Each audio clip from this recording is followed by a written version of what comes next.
Hi friends, எல்லோரும் எப்படி இருக்கீங்க? நான் ஒரு பர்சனல் வேலையாக பாண்டிச்சேரி வந்திருக்கிறதா சொன்னேன். சனிக்கிழமை ஞாயிற்றுக்கிழமை தான் திரும்ப சென்னை வந்தேன். சனி டு ஞாயிறு அந்த 2 நாளில் நான் வீட்டில் என்னெல்லாம் பண்ணேன் அப்படின்றத தான் இப்போ ஷேர் பண்ண போகிறேன். போன வீடியோவோட கண்டினியூஷன் தான் இந்த வீடியோ.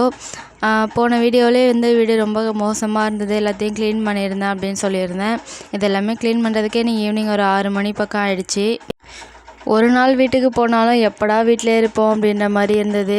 எனக்கு வீட்டை விட்டு வர்றதுக்கு மனசே இல்லாத மாதிரி தான், ரொம்ப கஷ்டமாக ஆயிடுச்சு. என்னடா இவ்வளோ விஷயத்தையும் மிஸ் பண்ணுறோமே அப்படின்ற மாதிரி. மெயினாக இந்த மோலியை தான் நான் ரொம்ப மிஸ் பண்ணுறேன். அவன் பாருங்கள் என் மேலே எவ்வளோ ஒரு கோவமாக இருக்கான். என்கிட்ட எந்த ஒரு ரெஸ்பான்ஸுமே அவன் பண்ணலை என்கிட்ட. சரி, ஓகே, நம்ம பண்ணி வச்சுருக்க வேலை அப்படின்னு நினச்சிக்கிட்டு நானும் சரின்ட்டு மனசை தேர்த்திக்கிட்டேன். அப்புறம் ஞாயிற்றுக்கிழமை காலையிலே வீட்டில் பூஜை பண்ணணுன்றதுக்காக காலையிலே எழுந்து சீக்கிரமாக எல்லா வேலையும் முடிச்சுட்டு எல்லாமே ரெடி பண்ணி வச்சு சாமியும் நல்லபடியாக கும்பிட்டு முடித்தேன். சாமி கும்பிட்டதுக்கப்புறம் தான் மனசே கொஞ்சம் ஃப்ரீயாக லேசான மாதிரி இருந்தது. ஒரு வழியாக நல்லபடியாக சாமிலாம் திருப்தியாக கும்பிட்டு முடிச்சதுக்கப்புறமா ஊருக்கு எடுத்துகிட்டு போகிறதுக்காக சில திங்ஸ்லாம் பேக் பண்ண வேண்டியது இருந்தது. எல்லாத்தையுமே கொஞ்சம் கொஞ்சமாக எடுத்து வச்சுக்கிட்டேன். ஏன்னா இங்கே பேச்சுலர் ரூமுன்றதுனால இங்கே எதுவுமே அதிகமாக யூஸ் பண்ணுறதுக்கு இல்லை.